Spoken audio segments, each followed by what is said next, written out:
tuh kok berani banget. Kenapa sih, Persis? Hah?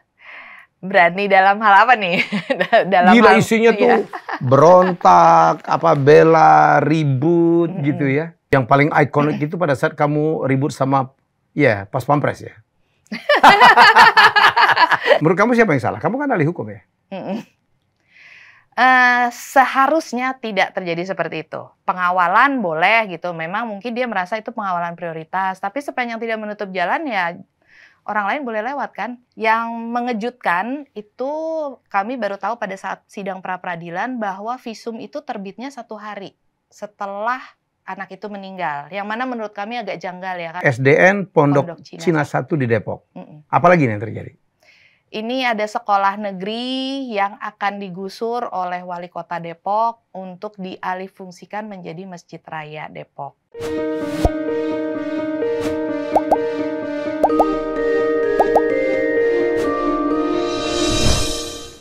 Oh, enak banget kopinya.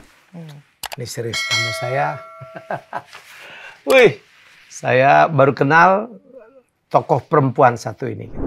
Wow, saya geleng-geleng. Kalau saya nggak sanggup jadi dia. Saya googling tadi, isinya itu ya, kalau nggak pembelaan, pemberontakan,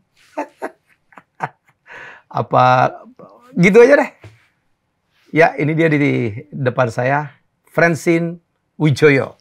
Semoga saya nggak salah nyebut namanya. Enggak. Kamu tuh kok berani banget? Kenapa sih, Persis? Hah? Berani dalam hal apa nih? Gila, isinya tuh berontak, bela, ribut gitu ya.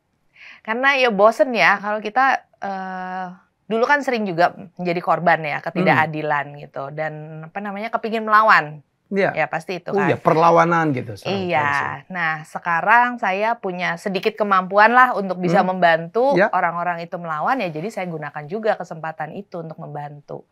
Jangan sampai ada korban-korban lagi berikutnya. Oke. Itu sih. Yang paling ikonik itu pada saat kamu ribut sama, ya, Pas Pampres ya. Itu depan rumah gua tuh, Antasari ya. Oh gitu. Iya tuh. Sebenarnya ya harusnya tidak terjadi seperti itu ya. Cuma ya gimana ya, kalau kita kan nggak bisa diem aja gitu. Ceritanya kayak apa sih ceritanya? Kan banyak juga yang belum tahu tuh. Ya Allah, depan rumah gua di Antasari. Jadi waktu itu saya ini biasa banget, itu rute saya sehari-hari ya kalau di Antasari. Nah, saya lagi lewat di jalan layangnya. Yang di atas ya? Ya, yang di atas. Kemudian saya lihat sebelah kiri kan kosong. Jadi saya geserlah ke kiri. Memang saya lihat ada inilah bunyi-bunyi forerunner. Kan 2 jalur tuh di atas ya? Iya, betul. Nah, sebelah kirinya kosong. Saya lewatlah sebelah kiri. Itu udah menjelang turunan. Wali Kota kan. Keluar depan Wali Kota Jaksel. Saya ambil kiri. Tiba-tiba mobil yang di belakang, mobil plat TNI, langsung menggeser ke saya nih. Mepet gitu kan. Disuruh balik ke kanan kamu? Enggak, saya di kiri. Jadi mereka jalan di kanan tapi pelan. Dan tidak di tengah ya. Jadi kan memang tidak menutupi jalan gitu. Jadi saya pikir kan ya biasa aja kan lewat gitu. Nah, karena dipepet ke kiri dan makin ke kiri sampai udah mau deket yang tembok pembatasnya, saya klakson. Saya klakson, minggir. Sehingga saya dikasih jalan kan gitu. Saya jalan, saya lewat. Kemudian saya melambat di lampu merah Wali Kota Jaksel itu. Saya lewat. Kemudian pas mereka lewat, yang bagian belakang udah kacanya terbuka dan teriak. Si ininya yang di mobil plat TNI tadi. Saya bingung dong, kenapa orang kan nggak dilarang gitu kan, jalanan nggak ditutup gitu. Nah, karena searah, jadi saya akhirnya ngikutin di belakang mereka. Iya. Searah. Tiba-tiba setelah underpass itu, kan saya hafal jalannya. Kalau di sebelah kanan itu pasti ada antrian putar balik. Ya. Sehingga saya geserlah dari lajur kanan itu ke kiri. Tiba-tiba di zigzag. Disangkanya saya mungkin mau nyalip lagi gitu loh. Tahu-tahu di zigzag dan direm mendadak. Itu kan sangat membahayakan ya gitu. Untungnya saya cepet tuh. Cuman itu barang-barang udah berjatuhan di mobil karena ngeremnya benar-benar. Kamu nyetir sendiri? Nyetir sendiri. Nah, kemudian saya buka kaca kan gitu, si bapaknya nanya gitu, ngapain ibaratnya gitu kan. Loh, saya mempertanyakan kembali, loh Bapak kenapa harus ugal-ugalan ya, membahayakan gitu. Saya lagi ngawal Wakil Presiden, Lalu apakah harus membahayakan rakyat gitu kan? Dia kan harusnya juga memperhatikan pengguna jalan yang lain gitu. Ya di situ aja sih saya, ya maksudnya saya melawannya dalam arti saya berbicara lah gitu. Jangan diem aja kan kalau dibegituin gitu. Nah kemudian peristiwa itu ternyata viral. Ada yang moto? Ada yang video? Saya yang video waktu itu. Okay. Saya yang video, cuma memang sengaja waktu itu untuk menjaga keberimbangan, saya memang blur foto pas pampresnya. Saya tahu siapanya, plat nomornya semua ada, bukti-buktinya ada gitu. Cuma ya waktu itu kan saya pikir ya udahlah diselesaikan baik-baik saja gitu loh. Minta maaf aja udah selesai kan sebenarnya gitu. Tapi ternyata agak panjang, viral. Nah lucunya ketika itu viral ada klarifikasi. Dari Pas Pampres di media massa tanpa menyebutkan nama siapa yang melakukan klarifikasi. Di situ saya tiba-tiba kayaknya menjadi bintang film Fast and Furious. Karena katanya saya ngebut sekali, kemudian ngerem, tiba-tiba mundur mendadak dalam kecepatan tinggi. Sehingga ada cipratan genangan air yang melewati mobil mereka sehingga menghalangi pandangan. Saya juga bingung loh, saya seumur umur nggak pernah tuh namanya kecepatan tinggi, mundur dengan kecepatan tinggi juga gitu kan, tiba-tiba gitu. Terus besoknya setelah berita itu naik, saya kebetulan naik taksi, lewat Jalan Layang Antasari. Kemudian saya baru memperhatikan gitu sepanjang jalan. Ternyata di sepanjang Jalan Layang Antasari itu setiap 1 meter ada lubang air, sehingga tidak mungkin ada genangan. Dan saat itu juga sebenarnya memang kondisinya tidak hujan gitu. Ya lucu aja sih ada cerita seperti itu. Tapi akhirnya nggak saya perpanjang sih. Gitu. Selesai, nggak ada apa-apa lagi, Pak? Selesai lah ya. Saling menginformasikan plat mobil masing-masing. Jadi kalau misalnya ada yang tahu, ada yang kenal, pasti tahu siapa wapres yang dimaksud. Gitu. Mantan wapres kali ya? Mantan wapres. Tepatnya gitu kan ya? Oke. Menurut kamu siapa yang salah? Kamu kan ahli hukum ya? Seharusnya tidak terjadi seperti itu. Pengawalan boleh gitu. Memang mungkin dia merasa itu pengawalan prioritas. Tapi sepanjang tidak menutup jalan ya orang lain boleh lewat kan. Karena di menjelang di Bundaran Ratu Plaza itu pun ada kok pengemudi Gojek yang lewat gitu. Nggak ada yang diberhentikan dan mobil-mobil lain juga nggak diberhentikan. Kenapa saya aja gitu? Apa sih yang merasa terancam dari saya gitu, seorang wanita gitu kan, sendiri nyetir mobil gitu sampai harus dia zigzag memberhentikan mobilnya gitu. Wow. Kejadian tahun lalu ya? Iya. Ya? Agustus 2022 sekitar ya? Kurang lebih ya, saya malah udah nggak inget lagi tuh kapan persisnya. Habis itu Francine ada di mana-mana. Kamu yang ngebela ada orang yang digigit anjing yang di Medan ya? Betul. Gimana ceritanya sih? Jadi ada pemilik anjing, pada saat kejadian dia berada di tempat. Anjingnya, informasinya tuh terlepas pada saat transaksi beli air minum galon. Sehingga jadi waktu itu ada pemilik anjing dan ada tukang aqua lah ya. Nah, terlepasnya sekitar kurang lebih 5 menit dan anjing itu hanya buang air besar di depan rumahnya. Seberang jalan ini depan rumahnya persis. Rumahnya siapa? Rumahnya si pemilik anjing. Oke. Tidak terdengar ada jeritan, tangisan, maupun ada anak-anak yang kesakitan. Tapi sekitar sore atau malam hari, si ibu pemilik anjing ini tiba-tiba didatangi oleh anak itu dan juga kemudian oleh keluarganya dan oleh Kepling. Intinya menginformasikan bahwa anak tetangga itu digigit oleh anjingnya. Nah, kemudian tentu dipertanyakan kan, gitu, digigitnya di mana, kapan, karena si pemilik anjing yakin betul pada saat keluar itu ada dia di situ dan anjingnya kemudian sudah disuruh masuk lagi. Anjingnya tuh sehari-hari berada di dalam rumah lah. Jadi anjing apa ini? Anjing kampung. Anjing kampung, oke. Anjing kampung gitu. Dan di sepanjang jalan itu juga ada beberapa yang pelihara anjing juga.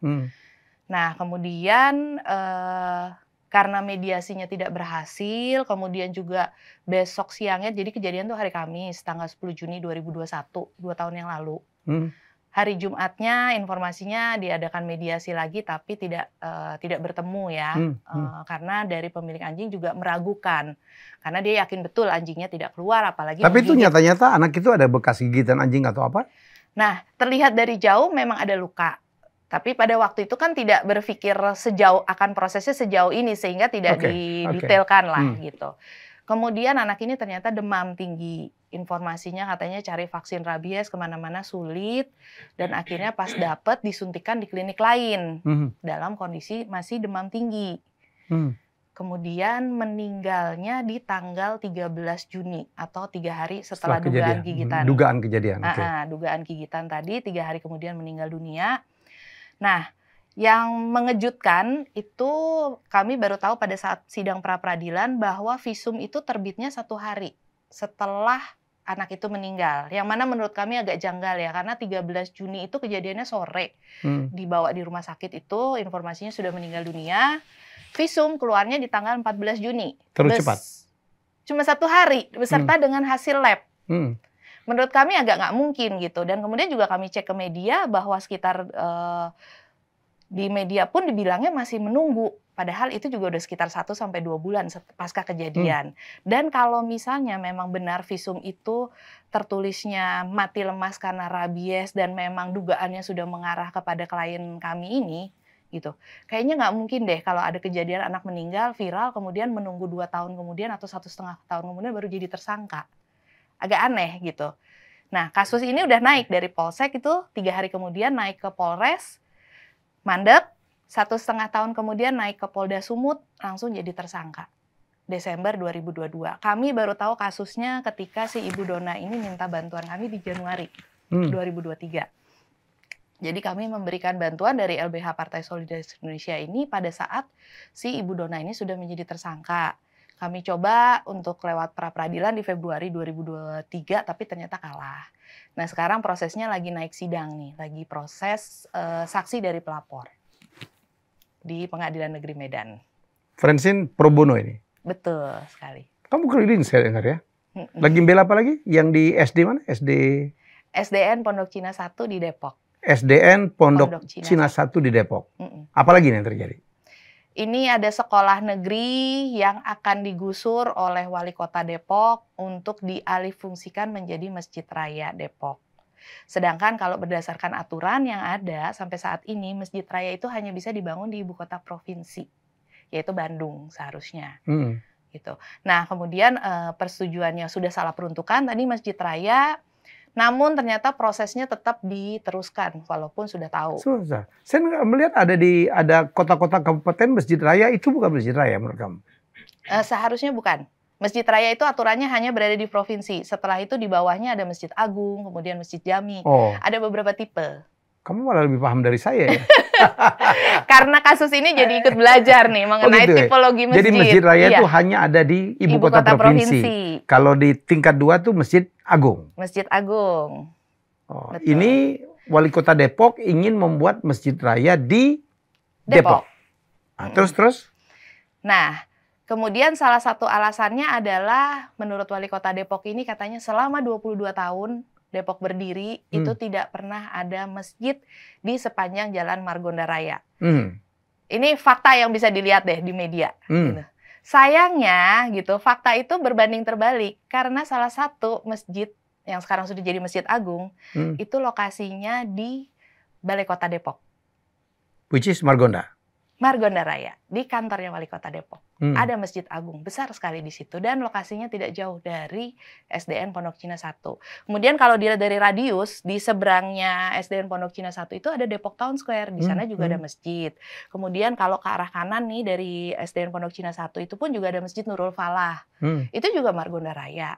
Banyak kok masjid di situ. Dan kalau dari penelusuran di Google minimal ada 8 masjid dan 3 musola. Kalau masjid katakanlah ya, kita lupakan nih Masjid Agung kayak Masjid Raya just definition ya. Yang menurut hukum, menurut Francine kan ada ketentuannya tuh.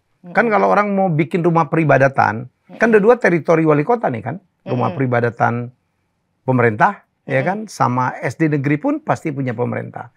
Menurut saya kan tinggal atur-atur aja, menurut saya loh ya. Menurut Francine? Nah, kembali lagi sebenarnya kebutuhannya seperti apa, ya kan? Kemudian juga kemampuannya seperti apa. Selain kebutuhan tentu kemampuan dan semuanya kan kaitannya dengan kebutuhan publik tentunya ya, karena ini kan juga uang rakyat ya. Nah, pertama tadi kan infonya karenanya kebutuhannya karena tidak ada masjid. Ya kan. Kedua kemudian alasannya adalah oh ini kan lalu lintasnya padat, sehingga orang butuh pada saat jam-jam padat itu butuh untuk mampir sholat maghrib.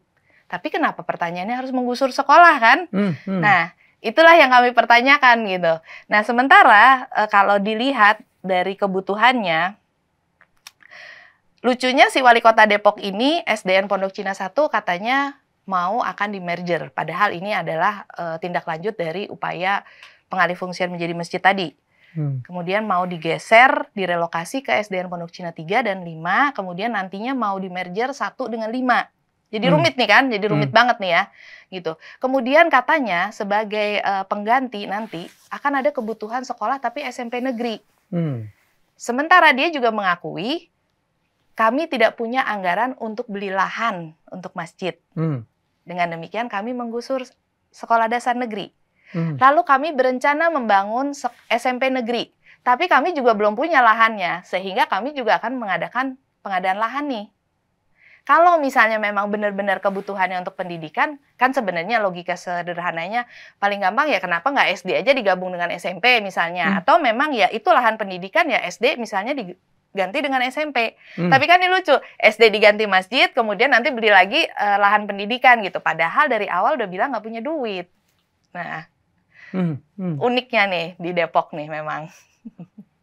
Sampai tahap apa ya di Depok yang kasus ini? Saat ini para orang tua murid itu sedang mengajukan gugatan di Pengadilan Tata Usaha Oh, ini yang protes orang tua murid? Betul. Bukan Frensin ya kan? Bukan. Frensin cuma membantu. Ini yang patut kita luruskan. Jadi orang tua murid yang protes ke Pak Wali Kota? Betul, yang menggugat. Karena sebenarnya mereka sudah mengajukan berupaya untuk audiensi. Ya kan, musyawarah.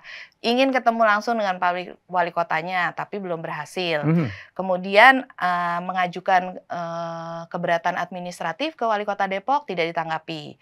Naik lagi ke atasannya, dieskalasi melalui banding administratif ke Gubernur Jawa Barat, tidak ditanggapi. Sehingga akhirnya gugatan di Petun Bandung.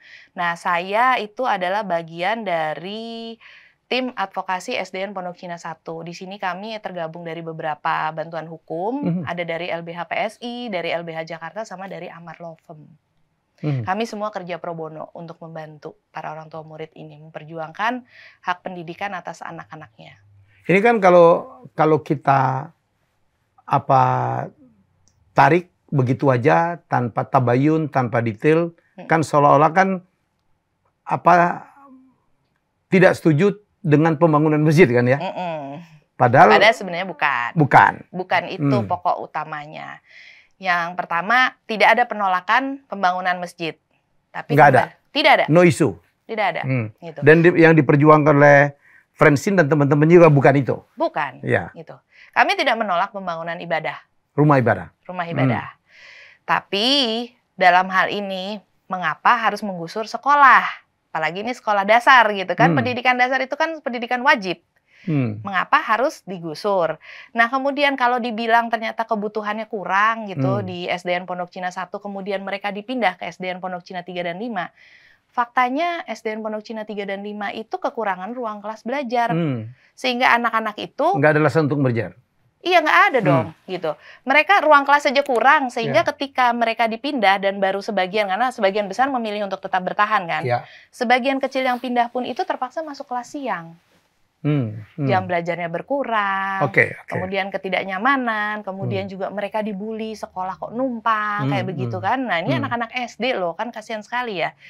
Lalu solusi yang ditawarkan oleh Pemkot Depok, dalam hal ini wali kotanya juga adalah, kalau begitu, kita akan bangunkan ruang kelas baru di SDN Pondok Cina 5 supaya nanti pada saat merger mereka pindah ke sana. Iya, jadi tetap akan meneruskan rencana pembangunan Masjid Raya ini walaupun sudah tahu salah peruntukan. Yang ngasih izin pendirian rumah ibadah itu siapa sih, Francis? Izinnya itu saya tidak lihat detailnya seperti apa. Bukan. Tapi secara undang-undang. Oh, secara undang-undang. Harusnya dari pemerintah kota setempat. Kementerian Agama aja kan? Tidak. Ini dari pemerintah daerah sama juga dari Kemenak sih harusnya. Kemenak kan? That's it. Dan FKUB yang masih ada. FKUB itu? Forum Kerukunan Umat Beragama. Ini apa? Forum? Nah, jadi kalau untuk pendirian rumah ibadah tadi, tempat ibadah ya, itu tuh minimal ada 60 KTP atau 60 orang yang menyetujui dari masyarakat sekitar yang disahkan identitasnya oleh lurah setempat. Kemudian juga harus ada 90 dari pengguna rumah ibadah tersebut yang menyetujui dan identitasnya juga disahkan oleh lurah setempat. Walaupun bukan warga situ? Harusnya pengguna ya harusnya sekitar ya, gitu kan. Harusnya secara teori. Nah, kemudian ada juga persetujuan tertulis dari FKUB, Forum Kerukunan Umat Beragama tadi, yang harusnya terisi dari berbagai agama dan keyakinan ya. Percayaan. Nah, yang kami baca di berita pun, dari FKUB pun ada yang menginformasikan itu seolah-olah dipaksakan. Baru dimintakan dengan kondisi-kondisi tertentu bahwa ini tuh harus jadi di bulan Oktober kalau nggak salah. Nggak, saya nggak ngomong itunya, overall aja. Karena sekarang kan Indonesia tuh banyak sekali diwarnai dengan cerita-cerita, ya kayak kemarin kasus Medan ya. Kasus Medan bahwa umat Nasrani lagi beribadah, kemudian kalau nggak salah digerebek apa istilahnya gitu ya. Ya karena izin pembangunan gereja sulit banget. Saya mau yang umum aja untuk mendirikan rumah ibadah itu kayak apa sih? Sekarang ini kendalanya umumnya terjadi di rekomendasi tertulis FKUB yang kemarin juga dari PSI sudah bantu untuk uji material di Mahkamah Agung, tapi ternyata tidak dikabulkan. Kami minta rekomendasi tertulis ini dihapuskan karena kondisinya saat ini rekomendasi tertulis itu harus 2, FKUB dan Kementerian Agama. Bukan, saya kemarin baca cukup izin dari Kementerian Agama aja tuh. Itu yang sedang kami perjuangkan. Oh, itu belum keputusan. Tapi kalau nggak salah Menteri Agama udah bilang begitu ya? Betul. Kami waktu itu juga sudah audiensi dengan Menteri Agama dan kami juga sepemahaman, searah ya gitu bahwa harusnya ada aturan yang lebih mengikat, lebih tegas di mana izin-izin pendirian rumah ibadah ini harusnya disederhanakan termasuk tadi. Cukup satu saja izin dari negara melalui Kementerian Agama, tidak perlu lagi dari FKUB. Kalau izin masyarakat tetap perlu? Saat ini kondisinya masih diperlukan. Karena mungkin untuk menghindari terlalu padat ya jarak. Nah itu mungkin bisa jadi pertimbangan berikutnya. Yang terjadi itu kan penolakan dari masyarakat yang agamanya tidak sama dengan rumah pribadian milik agama yang akan membangun kan? Gitu. Umumnya sih kondisinya mayoritas yang menolak minoritas gitu. Apapun agamanya ya kan di daerah lain juga kan di daerah lain sebaliknya ya kan. Kalau majority agamanya A gitu dia menolak B. Kalau tempat lain B menolak A iya. Yang enggak letterlek gitu. Yang sulit tuh yang bangun cuman yang agama Muslim, tertentu kan? Iya. Agama tertentu. Umumnya yang mayoritas tadi. Kalau yang Medan Francine juga ikut turun? Enggak, kalau yang Binjai itu ada rekan kami juga yang di PSI yang membantu memperjuangkan itu. Namanya Bro Dedi Maurits. Itu kejadiannya lain lagi ya? Karena beda mereka lagi. Tidak dapat izin, akhirnya mereka di kafe ya, di mereka di restoran ya. Itu yang dianggap bukan tempat untuk beribadah. Gila, padahal kita itu negara yang sangat plural, didirikan Bhinneka Tunggal Ika gitu. Betul sekali. Bahkan keyakinan pun diakui. Kita menghormatin seluruh agama. Tidak cuma agama, keyakinan pun sebenarnya juga diakui. Iya. Mas sayangnya ya ada yang oknum-oknum lah yang mempersulit ya. Dan Francine juga berjuang keras sekarang masalah apa ya? Menurunkan usia dari pemimpin. Usia minimal capres dan cawapres. Karena di dalam 2 undang-undang pemilu sebelumnya di tahun 2003 dan 2008 itu kan diaturnya minimum 35 tahun. Nah, tiba-tiba di 2017 diatur menjadi 40 tahun. Yang ternyata setelah kami telusuri dari original intent-nya, dari pembahasan di DPR, yang kami temukan hanya alasannya bahwa di bawah usia 40 tahun itu masih labil. Sembarangan. Nah, sementara dari ilmu psikologi, betul ya, dari ilmu psikologi gitu. 35 sampai dengan 40 tahun itu kategorinya sama, dewasa akhir. Jadi ini kan diskriminatif gitu. Nah, kemudian kalau kita lihat juga dari data statistik di BPS, 35 sampai 39 tahun ini jumlah penduduknya besar sekali loh anak muda Indonesia. 21 juta ya? 21,2 juta di tahun 2022. Ini golongan usia yang terdiskriminasi dianggap labil tadi. Sayangnya dianggap labil gitu. Makanya agak aneh. Labil gitu. juga banyak lah. Iya, makanya.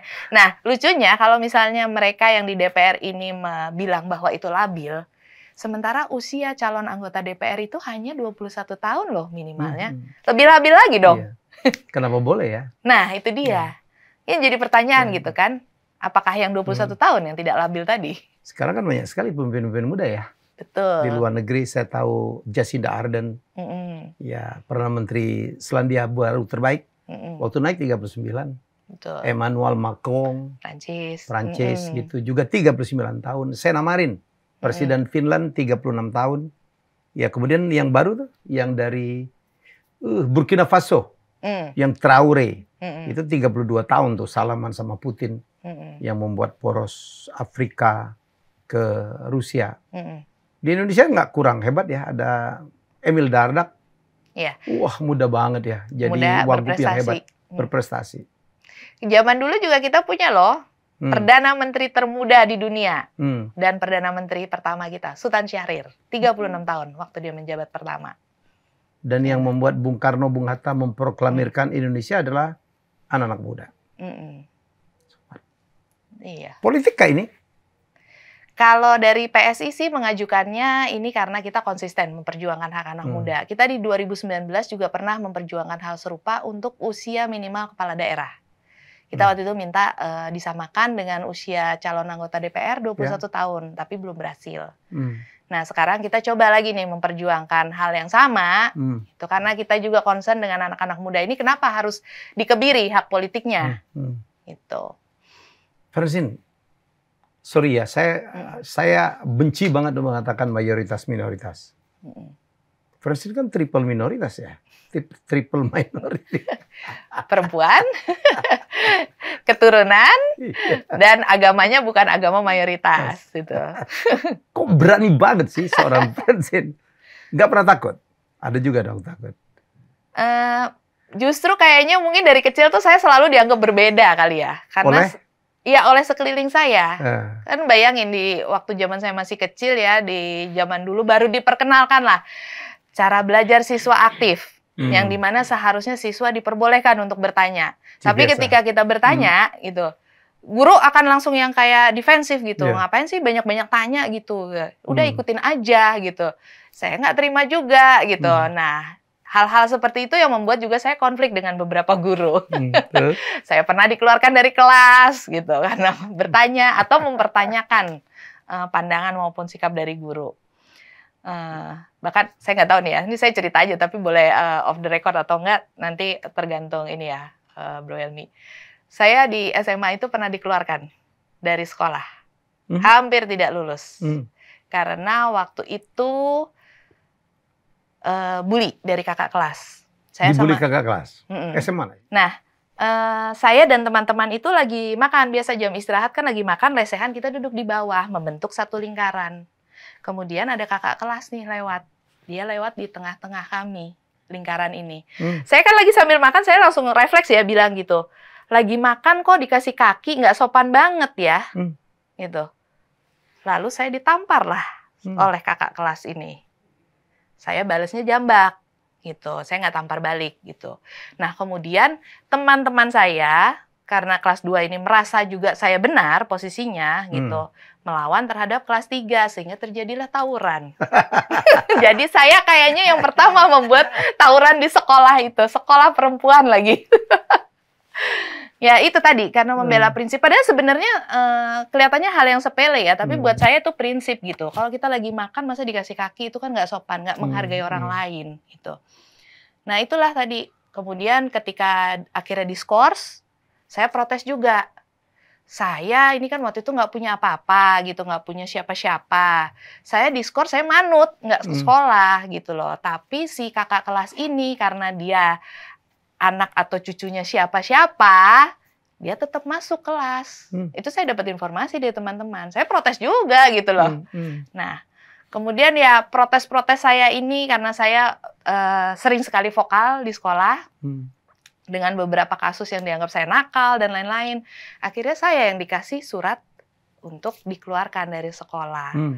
Itu pun pada saat itu saya dengan suster, saya nggak terima gitu. Kenapa saya dikeluarkan? Segitu salahnya kah gitu kan? Padahal sekolah harusnya sebagai lembaga pendidikan dong yang mendidik gitu. Tapi nggak dikeluarin? Dikeluarkan. Di rapot saya ada Padahal waktu itu saya tidak tinggal dengan orang tua saya. Saya tuh udah dari umur 15 tahun, kelas 1 SMA itu saya tinggal sendiri. Gitu, pisah dari orang tua gitu. Jadi katanya atas permintaan orang tua, yang mana itu tidak benar lah ya. Gitu. Akhirnya berusaha lah mencari ke sekolah negeri dan lain-lain gitu, agak sulit karena posisinya udah tengah-tengah tahun ajaran kan. Teman-teman saya tanpa saya minta dan tanpa sepengetahuan saya, ternyata mereka berdemo, Bro Helmi. Mereka duduk panas-panasan di lapangan sekolah, meminta agar saya tidak dikeluarkan dari sekolah. Dan demo inilah yang akhirnya membuat saya diterima kembali. Masuk kembali lagi ke sekolah. Jadi saya tuh ketolong lulus SMA nih karena teman-teman satu angkatan saya loh. Bahkan waktu itu kalau nggak salah infonya adik kelas yang di kelas 1 pun juga ikut membela. Nah ini saya berterima kasih sekali nih dengan banyak teman-teman alumni ya, teman seangkatan, adik kelas gitu. Saya dibela sehingga saya bisa masuk lagi ke sekolah tanpa saya minta dan saya lulus dari sekolah itu. Walaupun dengan nilai yang pas-pasan akhirnya ya. Yang penting lulus. Yang penting lulus dulu gitu. Orang tua marah? Jadi saya dari kecil udah nggak tinggal sama orang tua kan. Dari orang tua saya tuh kayaknya cerai ketika saya usia sekitar 3 tahun lah. Gitu. Nah kemudian di usia 2 tahun tuh kayaknya di saat udah mulai konflik tuh saya udah dipindahkan ke Jakarta dengan om dan tante saya. Oh, kamu tinggal dengan om dan tante? Om dan tante marah? Mungkin marah ya, tapi udah nggak bisa ngapa-ngapain lagi karena saya itu udah keluar dari rumah mereka pada saat saya tadi usia 15 tahun. Terus siapa beda prinsip. Siapa yang ngasih kamu makan kalau kamu keluar dari rumah? Saya waktu itu ngajar jadi guru les. Wow. Saya waktu itu keluar dari rumah juga masalah prinsip. Waktu itu saya dilarang pacaran, gitu.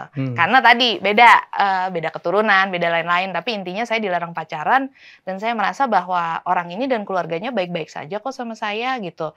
Tapi dari keluarga saya justru berusaha menekan keluarga mereka. Itu. Jadi kamu 15 tahun dikeluarkan karena beda prinsip masalah pacaran. Jadi kamu pacaran umur berapa? Ups gitu. Ups gitu. Jadi kebongkar banyak nih kayaknya. 11 tahun udah pacaran. Enggak. Itu kan udah awal SMA kan, gitu. Oh gitu ya. Udah 15 tahun lah. Ya. 15 tahun waktu itu. Saya pikir ya, SMP udah mulai berprinsip masalah pacaran. Itu sih. Bukan masalah prinsip, tuh gatel namanya. Enggak dong, enggak gatel dong. Itu saya membelanya adalah karena buat keluarga kami ini berbeda keturunan, gitu loh. Ya kan? Berbeda marga lah istilahnya begitu ya kalau lebih halusnya gitu kan. Nah buat saya nggak pernah dari kecil tuh membeda-bedakan. Saya tuh kalau di rumah pun juga saya di dapur gitu kan, main, masak apa segala macam tanpa saya melihat dari suku apa, dari agama apa. Itu udah saya dari kecil punya prinsip seperti itu. Semua orang sama? Iya, semua orang sama.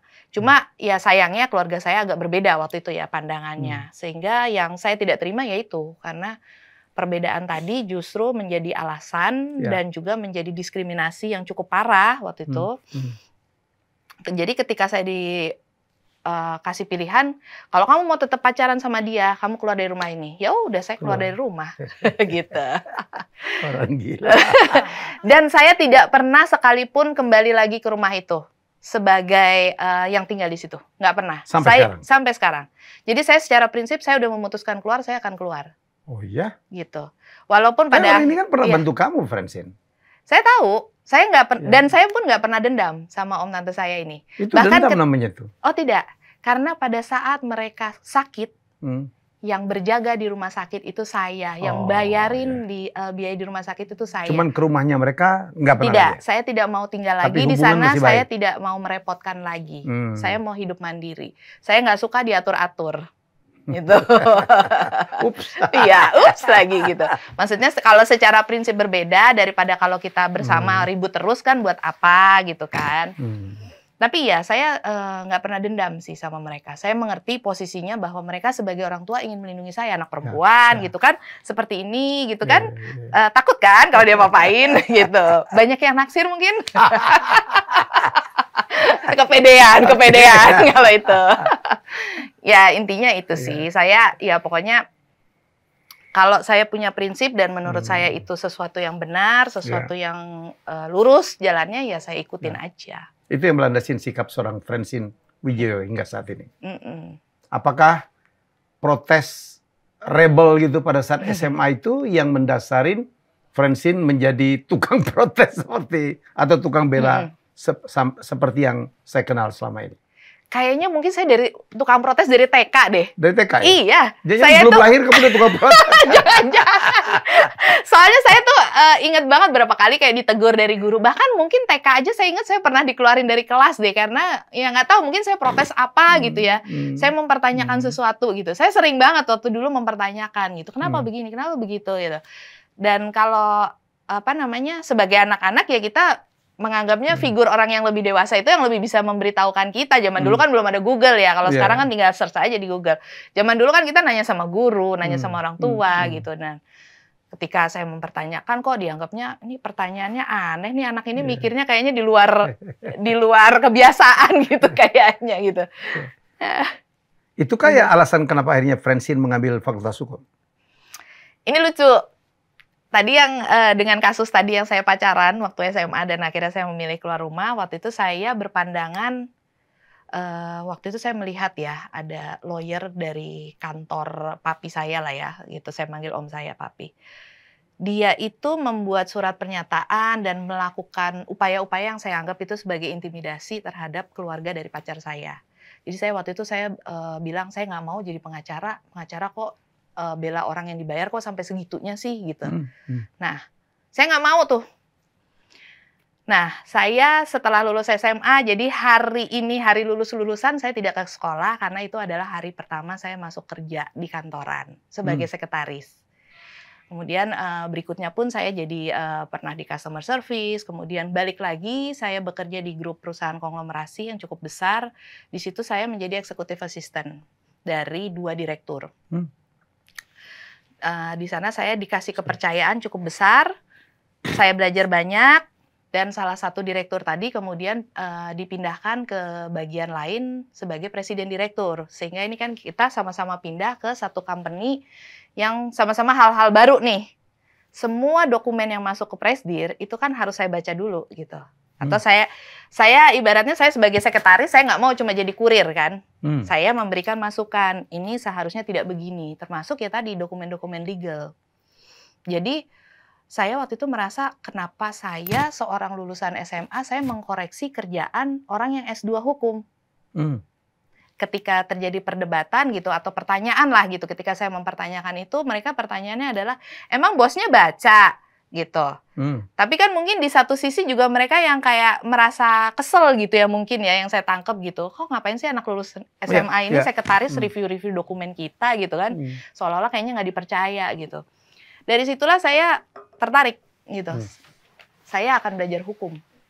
Saya pengen tahu apa sih yang dipelajarin supaya saya bisa mendapatkan degree yang sama sehingga saya bisa bicara selevel. Jadi ambillah saya kelas malam. S1 lulus, kemudian saya pikir, oh ini kayaknya enak juga nih kita lanjutkan S2. Jadi saya S1, S2 kelas malam semua. Sarjana hukum. Waktu itu nggak ada kepikiran mau jadi advokat atau apa gitu. Karena saya waktu itu masih pikirannya gitu, saya nggak mau jadi pengacara. Nah, ketika saya sudah dapat gelar itu, saya sudah bekerja sebagai corporate secretary dan legal analyst di perusahaan. Suatu hari saya memutuskan, ya udahlah saya kayaknya udah cukup nih di perusahaan ini ya. Waktu itu saya kerja hampir 13 tahun. Itu masa kerja saya terlama di dalam satu grup perusahaan. Biasanya saya kalau 22 tahun kerja udah mulai menguasai bidang-bidangnya, udah mulai bosen tuh. Ya kan kayak udah jadi rutinitas. Kemudian saya mencoba akhirnya. Ya udahlah saya belajarlah jadi advokat. Karena advokat itu kan profesinya nggak pakai pensiun, kemudian profesinya yang seharusnya mulia tadi.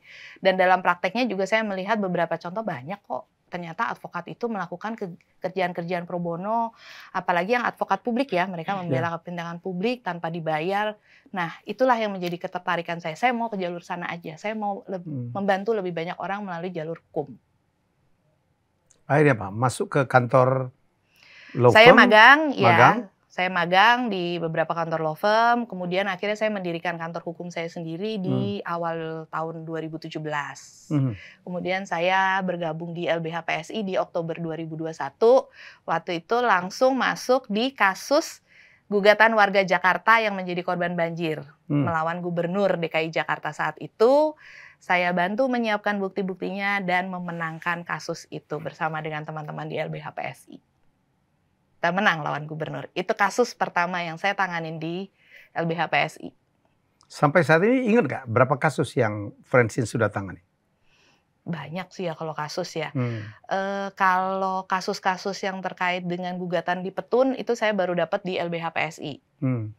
Kalau kasus terkait dengan penganiayaan hewan itu memang dari dulu sudah saya kerjakan dari kantor saya sendiri maupun sekarang juga dari LBH PSI, karena salah satu pertanyaan saya waktu saya gabung di PSI adalah PSI itu melarang nggak sih gitu atau mensupport nggak sih upaya-upaya pelarangan penganiayaan hewan. Nah ternyata di PSI ini peduli sama hewan.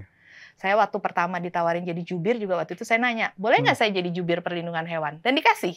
Gitu. Oke, jangan ke PSI dulu coba. Saya mau mundur dulu. Ada nggak kasus yang demikian membekas bagi seorang Francine Wijaya yang ditanganin karena apanya ya? Segitu dramatiknya atau segitu wah gitu. Dramatik mungkin nggak ya, tapi saya mungkin mau atau wah seneng banget gitu bisa membantu orang.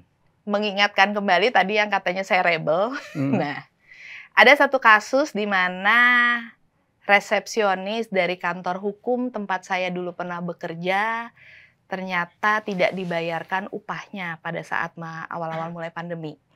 Waktu itu dia dirumahkan tanpa upah, kemudian tiba-tiba beberapa bulan kemudian di PHK dan hanya ditawarkan 4 bulan upah waktu itu. Sementara 4 bulan upah itu ya menurut kami ya itu hanya hitungan mengganti upah yang selama beberapa bulan tidak dibayar itu. Nggak ada pesangon, nggak ada kompensasi apapun. Padahal si resepsionis ini sudah bekerja sekitar 9 tahun waktu itu. Dia sebagai resepsionis di kantor hukum pasti punya kenalan lawyer banyak banget dong. Ya. Nggak ada yang mau bantu. Akhirnya dia datanglah ke saya gitu. Saya ada kasus begini-begini segala macam, bukti-buktinya seperti apa, saya lihat gitu, oh ini kasus kuat kok memang benar dia nggak dibayar, gitu. Saya bantulah, pro bono juga. Itu perjuangannya cukup panjang, tapi akhirnya kami menang juga di Pengadilan Hubungan Industrial, diminta untuk membayar upah dan pesangon dan juga THR yang belum dibayar. Nggak nyampe 150 juta. Tapi di secara kertas nih kita menang nih. Baik di tingkat pertama maupun di tingkat kasasi. Sayangnya eksekusinya masih mandek. Sampai sekarang? Betul. Jadi di atas kertas kami memenangkan itu. Tapi ya kembali karena tidak ada itikat baik dari si pemberi kerja untuk mematuhi putusan pengadilan. Padahal ini kantor hukum. Sebuah law firm yang cukup besar. Jadi sebuah law firm juga bisa tidak patuh hukum ya? Sayangnya dalam kasus ini iya. Padahal kan koleganya Francine lah ya. Senior saya lah, seharusnya menjadi mentor saya juga. Menjadi contoh. Betul. Tapi sangat saya sayangkan dalam kasus ini ya memang sudah terbukti ya ada putusan pengadilan yang sudah inkrah. Tapi tidak dijalankan. Padahal nilainya juga tidak seberapa dan itu juga hak dari pekerja kok. Nggak meminta lebih dari apa yang seharusnya menjadi haknya. Itu udah inkrah ya? Sudah. Di tahun 2022. Kalau nggak salah bulan September. Itu yang akhirnya membuat seorang Francine lebih mengental untuk menjadi seorang pembela ya? Betul. Banyak sekali kasus-kasus kayak gitu. Yang orang-orang yang diperlakukan tidak adil dan mereka tidak tahu kemana mereka bisa dapat bantuan untuk melawan. Apalagi kalau mereka secara ekonomi tidak mampu ya, secara finansial. Gitu. Jadi kebanyakan, pertama mungkin tidak mampu secara finansial. Kedua mungkin kayak merasa hopeless gitu dengan hukum gitu. Kayaknya nanti saya udah berjuang sekian jauh, ternyata nggak ada hasilnya gitu kan. Atau ternyata misalnya malah justru takut dibully. Gitu. Law firm sekarang punya berapa karyawan? Punya berapa associate? Kalau kantor saya hanya sendiri. Sendiri? Kerja sendiri. Kalau ada project-project aja saya bareng sama teman-teman. Tinggal rekrut-rekrut? By project aja. Karena saya dulu mikirnya juga, ya banyak kan kerjaan saya pro bono. Pro bono ya. Nggak enak juga saya kalau ngajak teman gitu kan, kalau nggak ada duitnya gitu, ibaratnya gitu kan. Gitu. Jadi ya dengan cara itu saya merasa lebih nyaman. Apa dasar seorang Francine yang punya kesempatan? Francine kalau menjadi business lawyer, corporate lawyer itu kan kaya raya mestinya ya. Amin. Harusnya bisa. Atau sudah merasa kaya sekarang? Enggak lah gitu. Tapi kan gini, kalau kita mau berbagi kan tadi nggak harus nunggu kaya. Saya melihat dari kemampuan aja. Dengan saya dihukum, saya bisa membantu lebih banyak orang gitu. Dengan yang punya masalah hukum. Ya betul. Dengan profesi saya sebagai advokat. Saya merasa itu saya cukup happy kok dengan itu. Bahkan nggak cuma manusia aja yang saya bela, hewan pun bisa saya bela dengan profesi saya ini. Karena kamu pencinta hewan ya? Iya betul. Berapa kucing punya di rumah? Saya punya kucing 27, semuanya rescue dari jalanan. Tadinya 29, tapi ada 2 yang meninggal karena kanker. Orang rumah nggak keberatan tuh? Enggak, kebetulan suami juga rescuer juga dia jiwanya. Cocok lah ya gitu. Kucing jalanan gitu. Kucing jalanan. Jadi awalnya kalau misalnya lihat yang sakit diobatin. Nah, kemudian waktu itu awalnya tuh di komplek kami tuh ada beberapa yang suka meracun. Macam kucing, ya. Iya, jadi kucing-kucing ada yang beberapa yang meninggal. Jadi kami pikir waktu itu kan kami nggak ngerti ya tentang kucing. Jadi kami pikir ya udahlah kalau kami adopsi kan jadi nggak ada yang bisa diracun lagi. Ternyata belakangan setelah kami baru mengenal tentang kucing, baru tahu bahwa ternyata kucing itu teritorial. Jadi kalau misalnya di dalam satu wilayah itu misalkan ada 6 ekor kucing lah. Ketika kita ambil 3, akan datang lagi 3 pendatang baru untuk memenuhi 6 tadi kuotanya. Oh gitu ya? Dan akan begitu terus. Entah dari mana? Entah dari mana, betul sekali. Tapi mereka juga akan menjaga teritorinya itu supaya juga tidak berlebihan. Jadi mereka misalnya akan jaga supaya terus 6. Jadi ya begitu, kalau yang kalah ya terpaksa keluar. Itu kami baru tahunya belakangan setelah kucingnya sudah belasan. Ahli kucing atau ahli lawyer? Ahli hukum. Nah, ya kita belajar lah segala hal kan gitu. Apa yang akhirnya membuat seorang Francine Wijaya mau masuk partai politik? Karena awalnya dulu pesimis sekali dengan politik. Saya melihat waktu itu politik kita nggak bisa menentukan apa-apa. Suara kita juga, kita udah tahu kok. Belum pemilu kita udah tahu hasil pemilu seperti apa ya zaman dulu ya. Kemudian ketika waktu itu boleh milih antara Jokowi atau Ahok. Jokowi, Ahok, dengan lawan-lawan politiknya, saya melihat ada harapan baru di sini. Waktu itu jadi gubernur kan, gitu. Saya melihat ada harapan baru di sini. Apalagi melihat pendampingnya Pak Ahok ya. Kan ini juga minoritas juga waktu itu kan, buat saya ngelihatnya. Gitu. Disitulah saya mulai menggunakan hak politik saya. Ketika saya tahu ada PSI, saya melihat ini ada sebuah partai baru kok beda ya. Ketua umumnya perempuan, energik, masih muda, dan bicaranya tentu lugas dan pintar ya, waktu itu Sis Grace ya. Jadi saya tertarik sekali dan waktu itu pokoknya hak politik saya gunakan untuk memilih PSI. Pertama kalinya, partai politik. Bukan memilih saja akhirnya ya? Iya. Dan itu pun saya butuh waktu lama tuh untuk memutuskan. Nah ketika akhirnya PSI Jakarta terpilih, ada 8 kursi waktu itu, saya mengadu ke Bro Antoni Winza. Saya baru tahu pertama kalinya bahwa ternyata anggota DPRD itu tugasnya adalah melayani pengaduan dari masyarakat dan harusnya membuka pintu pengaduan. Itu saya baru tahu ketika PSI menjabat. Ada PSI di situ, mereka mengumumkan bahwa mereka membuka ruang pengaduan mulai dari pukul 8 pagi. Saya datang ke situ, mereka datang on time. Saya diterima pengaduan dan waktu itu pengaduan saya ke Bro Antoni Winza adalah tentang kucing rescue. Ditanggapi oleh PSI, ditanggapi oleh Bro Antoni Winza, ditindaklanjutin, dipertemukan dengan dinas terkait.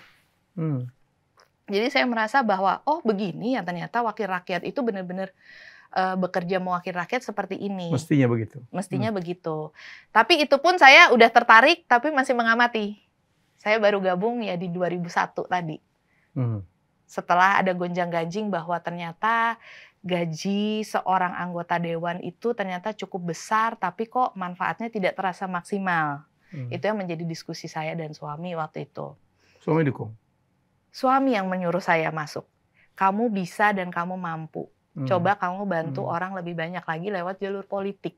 Kalau saya melihat gaji anggota dewan itu sebenarnya sudah cukup besar ya. Sangat besar. Tapi mestinya korupsinya juga. Udah nggak perlu nambah-nambah. Mestinya dari yang enggak-enggak. Betul. Ya kan? Tapi kenapa korupsinya makin besar, makin banyak? That's human. Iya. sangat disayangkan. Ya mudah-mudahan dengan PSI yang saya lihat memberikan banyak contoh baik ya untuk sisir-sisir anggaran dan menghemat banyak anggaran yang seharusnya tidak perlu. Mudah-mudahan ya itu bisa menjadi contoh dan direplikasi. Wakil rakyat tuh seharusnya seperti itu. Harapan saya ya. Tuh. Oke. Cukup. Udah 51 menit ya. Nggak berasa ya ngobrol-ngobrol. Thank you, Francine. Thank you. Nanti silakan disortir-sortir banyak cerita-cerita yang lucu-lucu. Yang lucu-lucu. Iya. Kita mau izin tayangin semua. Paling yang nyebut institusi kita gitu. Iya. Oke, itulah wawancara saya. Bukan wawancara lah, ngobrol dengan seorang tokoh perempuan triple minorities yang luar biasa. Saya ngelihat dia kalau lagi rapat gila bersemangat selalu. Besok gua kesini, bela ini, bela itu, ya. Jadi itu dia. Semoga kita mendapatkan banyak sekali hal tertentu. Anda boleh setuju, Anda boleh juga tidak, ya. Tidak harus kita tuh setuju semuanya setuju, ya. Tapi mari kita menunjukkan ketidaksetujuan dengan orang lain dengan kesantunan, persaudaraan, ya. Jangan suka goblok-goblokin orang. Jangan suka bego-begoin orang. Kita jumpa lagi dalam episode selanjutnya dengan tamu yang lain lagi. Bye-bye. Terima kasih sudah menonton Helmi Bicara. Jangan lupa untuk like, komen, share, dan subscribe.